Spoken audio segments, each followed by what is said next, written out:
Hello बच्चों, प्रश्न पढ़ते हैं। 2 किलोग्राम द्रव्यमान वाली वस्तु से जो कि 3 मीटर प्रति सेकंड के वेग से बाईं ओर चल रही है, एक अन्य 3 किलोग्राम द्रव्यमान वाली वस्तु जो कि 2 मीटर प्रति सेकंड के वेग से उसकी ओर आ रही है, टकराती है।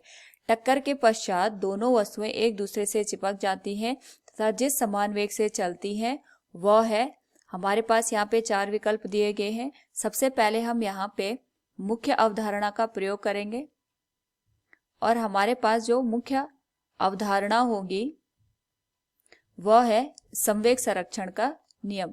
तो अगर हम यहाँ पे बात करें संवेग संरक्षण के नियम की, तो बाहरी बल की इस अनुपस्थिति में हमारे पास यहाँ पे जो निकाय होता है उसका कुल संवेग संरक्षित रहता है। इस स्थिति में अगर हम देखें तो हमारे पास 2 किलोग्राम द्रव्यमान की वस्तु है, इसको हमने यहाँ पे बना लिया। 2 किलोग्राम द्रव्यमान की वस्तु है जिसका द्रव्यमान m1 हम मान लेते हैं और m1 का मान 2 किलोग्राम के बराबर है। ये बाईं ओर चल रही है। इसका प्रारंभिक वेग 3 मीटर प्रति सेकेंड है, इसको हमने u1 से दिखा दिया।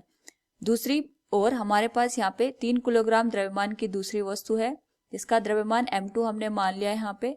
ये हमारे पास 2 मीटर प्रति सेकंड के वेग से, यानी हम इसको u2 मान लेते हैं, इसकी ओर चल रही है। दोनों टकराते हैं और टकराने के बाद इनमें अप्रत्यास्थ संघट्ट होता है। अप्रत्यास्थ संघट्ट होने का मतलब ये हो गया कि दोनों की दोनों वस्तुएं एक दूसरे से चिपक जाती हैं। ये 2 kg की हो गई और ये 3 kg की, और चिपकने के बाद ये यहाँ पे एक समान वेग से गति करने लग जाती है, जिसको हम यहाँ पे v से दिखा देते हैं। तो ये हो गया हमारे पास m1 और ये हो गया m2।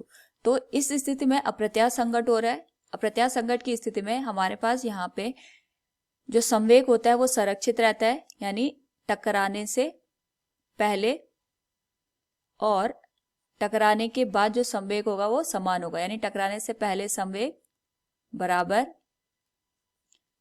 टकराने के बाद संवेग। यहाँ पे टकराने से पहले जो संवेग होगा वो होगा m1 u1 plus m2 u2 बराबर हो जाएगा टकराने के बाद संवेग, ये हो जाएगा m1 प्लस m2 और इसका गुणा कर देंगे हम इसके वेग v के साथ।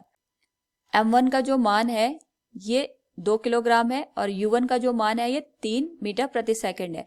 लेकिन हमें साथ में ये भी ध्यान रखना पड़ेगा कि ये बाईं ओर चल रहा है। बाईं ओर चलने का मतलब इसको अगर हम दाईं ओर को धनात्मक दिशा ले लें तो बाईं दिशा हमारे पास यहाँ पे ऋणात्मक हो जाएगी। तो इसको हम लेंगे -2 गुणा 3 प्लस m2 का जो मान है वो 3 किलोग्राम है और u2 का जो मान है वो 2 मीटर प्रति सेकंड है।